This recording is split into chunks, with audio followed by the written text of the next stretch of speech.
Iran unrest spreads to universities as government offers dialogue. As of December 30th, 2025, the Iranian unrest that began with strikes and street protests tied to a collapsing currency is now reported to be spreading to universities, bringing students into a movement that started with shopkeepers and bazaar merchants. The government's answer, at least on paper, is a mix of acknowledgement and outreach. Officials have signaled a dialogue mechanism with protest representatives, along with promises of monetary and banking reforms aimed at protecting purchasing power. This matters now because the crisis is no longer only a market story. When campuses join streets and bazaars, the protest base can widen quickly and the political stakes rise with it. At the same time, the state's economic room to maneuver is narrow, and rushed fixes can make the currency problem worse.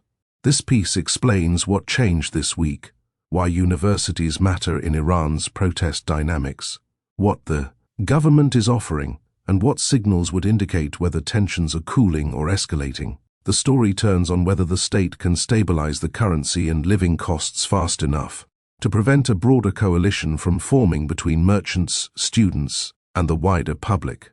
Key points. Protests over inflation and the rial's collapse are reported to have expanded from commercial districts into multiple universities, with students joining demonstrations in Tehran and other cities. The government has acknowledged the economic pressure behind the unrest and says it will establish a dialogue mechanism to hear protest demands through representatives. Officials have also promised monetary and banking reforms, but details remain limited and timelines are unclear. A leadership shake-up at the central bank has added to a sense of urgency, but it also highlights how politically sensitive currency policy has become. Energy and utility strains are compounding the economic mood, with temporary closures and disruptions adding to public frustration. The near-term risk is miscalculation. A crackdown could broaden anger, while half measures could fail to calm markets and households. Background: Iran unrest and the currency spiral. Iran's economy has been under sustained pressure for years, with sanctions restricting access to foreign currency and limiting trade and investment. That pressure has been amplified by domestic constraints, including persistent inflation, periodic shortages, and a widening gap between the official exchange rate used by many businesses and the open market rate used by ordinary citizens for daily financial survival. In late December, the rial fell to new record lows on the open market, and the shock fed straight into prices. In an import-reliant economy, a weak currency shows up quickly in household staples and in the cost of inventory for traders who have to restock at higher and higher rates. When pricing becomes impossible, commerce slows, then stops. That is why closures and strikes in key commercial areas can be a leading indicator of broader unrest. The early demonstrations were concentrated among shopkeepers and bazaar merchants in Tehran, then spread to other cities. What is new, as of December 30, is the reported move into universities, with student protests and campus activity joining street-level economic anger. The government's public posture has also shifted in tone. Instead of treating the unrest purely as a security issue, senior officials have signaled recognition of the economic roots of the protests and directed the Interior Ministry toward dialogue with protest representatives. The state has also floated monetary and banking reforms as a way to defend purchasing power, though there is still little clarity on what concrete measures will land first. Analysis: Iran unrest meets a narrow policy corridor. Political and geopolitical dimensions. Politically, the move from bazaar streets to university campuses changes the optics and the risk. Merchants can halt trade. Students can become a national symbol. Together, they can expand protests beyond a single grievance and into a broader legitimacy question. Even if many participants begin with a narrow demand, currency stability and lower prices. For the government, dialogue serves two immediate purposes. First, it buys time. Second, it tries to split the movement by offering a channel for legitimate demands while isolating calls for deeper political change. Whether that works depends on who is seen as representing the protests, and whether any early concessions are real enough to shift sentiment. Geopolitically, Iran is operating under heavy external pressure. Sanctions and the threat environment constrain options to raise hard currency quickly. That matters because the fastest way to calm a currency panic is credibility. The market has to believe authorities can supply dollars, enforce a stable mechanism, and keep policy consistent. In Iran's case, credibility is not only economic, it is also political, and it is tangled up with security tensions and international isolation, economic and market impact. The currency slide is not just a headline number, it is a transmission mechanism. A weak rial pushes up import costs, compresses real wages, and accelerates hoarding behavior. As households and traders try to protect savings in gold, dollars, or durable goods, the resignation and expected replacement of the central bank chief is a signal that policymakers recognize the scale of the crisis. But it also raises a question: is the state changing strategy or changing the messenger? Markets will look for concrete steps such as tighter fiscal discipline, credible exchange rate management, and limits on money creation. Protesters will look for what hits their daily lives: food costs, rent pressure, and whether salaries keep pace. The challenge is that many reforms bite before they heal. Unifying exchange rates, restricting access to foreign currency, or tightening credit can stabilize the macro picture but cause immediate pain for small businesses and households. Conversely, broad subsidies can calm streets but deepen structural imbalances if the state cannot fund them sustainably. Social and cultural fallout. Universities carry a particular weight in Iran because they are concentrated hubs of organization, identity, and debate. They can mobilize quickly and communicate across cities through networks that are hard to fully contain.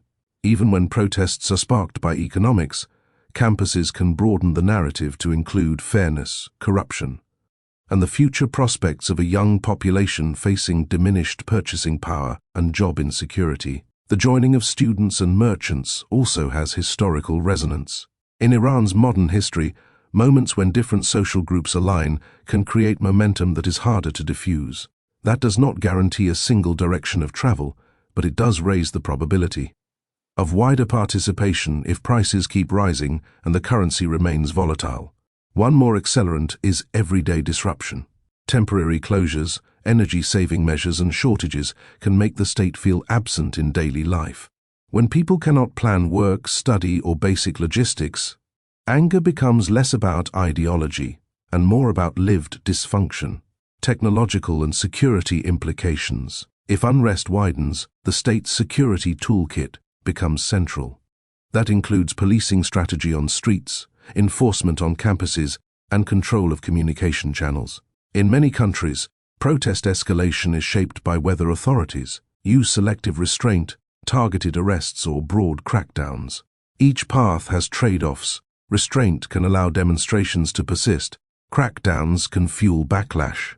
Technology matters because modern protests depend on rapid coordination and documentation. Disruptions to connectivity, payment systems, or transport can change the protest tempo and the economic cost of participation. Iran's authorities also have to think about second-order effects.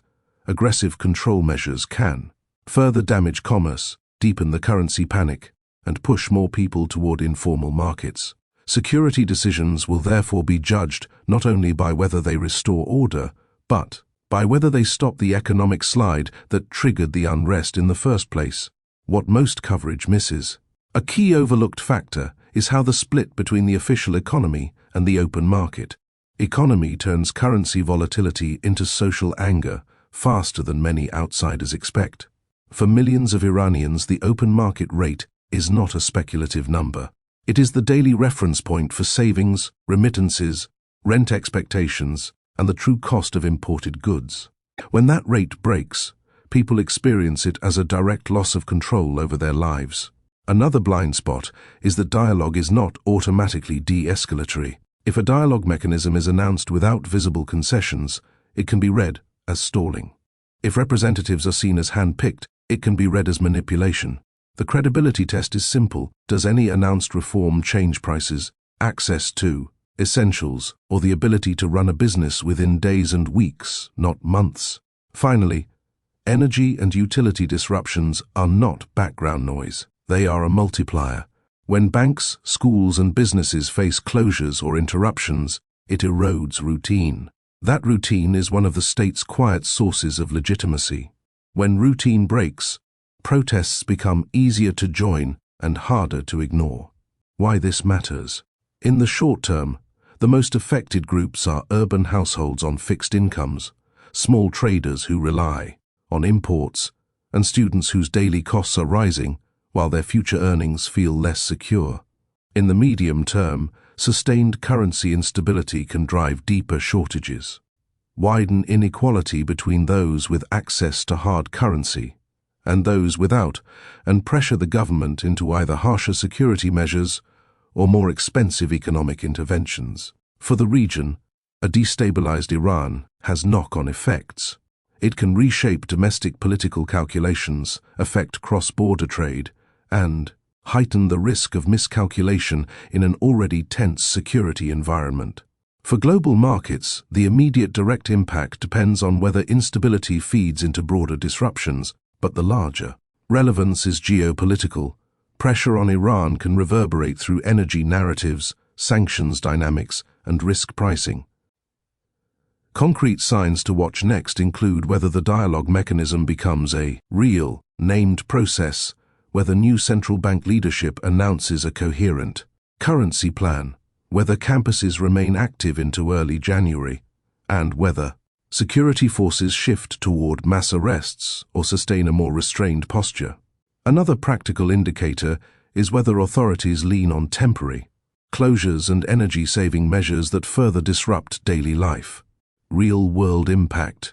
A mobile phone retailer in central Tehran closes early because restocking has become guesswork. Inventory priced in the morning is unprofitable by afternoon. Customers argue. Suppliers demand payment in dollars or gold equivalents. The shopkeepers' protest is as much about predictability as politics. A university student in Tehran joins a campus gathering after watching family grocery costs rise week after week. Tuition and transport feel heavier. Part-time work pays less in real terms each month. The student's fear is not only today's prices, but a future that looks like permanent decline. A small manufacturer in Isfahan that relies on imported components faces delayed shipments and volatile pricing. The manager considers layoffs, not because demand collapsed overnight, but because replacement parts have become too expensive to budget for. An Iranian family in London sends money home and notices the exchange rate moving sharply. The remittance buys more rials on paper, but relatives report that prices are rising faster than the benefit. The family's support becomes a lifeline, yet it cannot outrun inflation. What's next? Iran's leadership is trying to walk a narrow line, acknowledge economic pain without conceding political vulnerability, offer dialogue without encouraging more protests, and promise monetary reform without triggering further market panic. If officials can deliver quick, credible steps that stabilize the rial and ease pressure on essentials, campus unrest may fade back into lower-level dissent. If reforms stall, or if dialogue looks performative, the university dimension could widen the protest base and raise the chance of sustained nationwide demonstrations.